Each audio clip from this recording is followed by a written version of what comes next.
Scatman's World.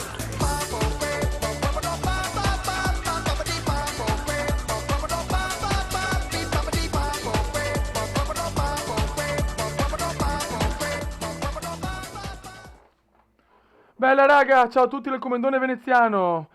Partita di Shogun 2 classificata. Il mio avversario di livello 6 ed è Comendone Veneziano vs Dr. Kim, Professor of Wangbology. Ma che cazzo? Cioè il nick più lungo della storia. Cioè veramente un nick. Allora raga, ecco il mio esercito. Allora è composto da tutte unità lisce e ho 6 di fanteria imperiale che ragazzi sono veramente forti.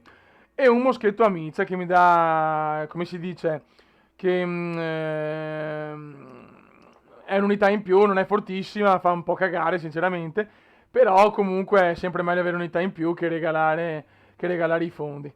E poi ho 4 cavallerie, tutte e 4 Kikonyari, che praticamente queste cavallerie mi servono da difesa. Cioè qual è la mia strategia, tra virgolette? Allora, intanto, vabbè, i fucilieri sono tanti e tutti forti, quindi insomma è difficile se più non trovo uno veramente mostruoso, ma a livello di fucili a fondi medi sono messo bene, non è difficile che sia in svantaggio di tanto. Dopo lui può avere lancieri, katane. Io muovendo le cavallerie in un certo modo, insomma cercando di muovere nel modo migliore possibile, riesco a difendermi sia dalle katane che le attacco da dietro e vanno in fuga subito, sia chiaramente dai fucilieri se ce n'è bisogno.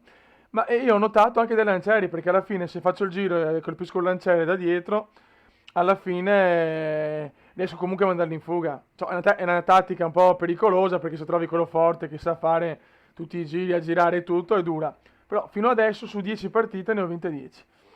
E le ho salvate quasi tutte, quindi le andrò a caricare tutte. Ragazzi, raga, il mio avversario ha 3 dragoni azzurri, un Royal Marines, che questo sì ragazzi è veramente una bestia, e 2 moschetti a miccia. Poi vabbè al generale che era di livello, non mi ricordo, 6, di livello 6 come me, e poi alla cavalleria con revolver. Però a me pare che ci sia qualche altra unità, forse male nascosta, beh dopo vediamo, comunque mi pare ci sia qualche altra unità.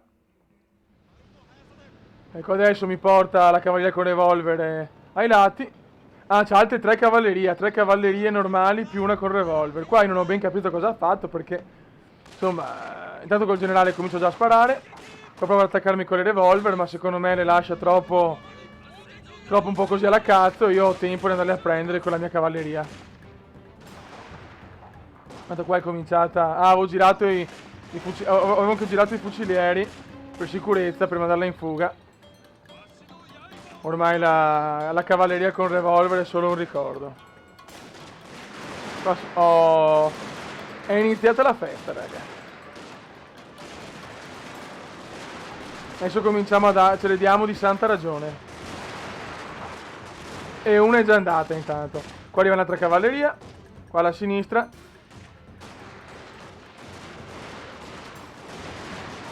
Però io chiaramente sono in vantaggio. E poi qua li fa una cagata, secondo me va a attaccare le cavallerie. Ma no, attaccami un fuciliere, no, porca miseria. Un'altra unità sta andando in fuga.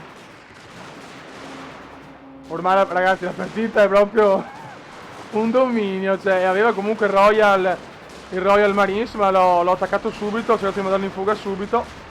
Poi ho colpito subito praticamente col generale. Ho colpito il suo generale. E con le altre unità ho colpito prevalentemente le Royal Marines. Dopo con la cavalleria ha sbagliato e l'ho proprio distrutto. Vittoria decisiva questa, cioè ragazzi proprio massacrato. Allora raga, io ho altre battaglie da caricare con questa tattica. Devo dire che sembra buona perché 10 su 10 non le ho quasi mai vinte su questo gioco, ma e sull'altro Shogun qualche volta proprio per culo se mi ribeccavo gente scarsa. Però ho beccato anche uno di livello 8 con unità comunque forti e tutto, anche con cannoni Armstrong, che se è vero che ho, come si dice, ho un po' denigrato le Gatling, devo dire che i cannoni Armstrong sono veramente efficaci. Però questa tattica finora di 6 fanteria imperiale, un moschetto e 4 cavallerie con Yari, cioè è veramente devastante fino adesso. Però chiaramente su Shogun non si può mai dire, quindi probabilmente la prossima partita andrò a perdere con vittoria da nabbo. A posto di vittoria decisiva, vittoria da nabbo. Bella raga, anche per oggi è tutto. Adesso ci saranno un po' di video consecutivi di Shogun. E alla prossima. Ciao!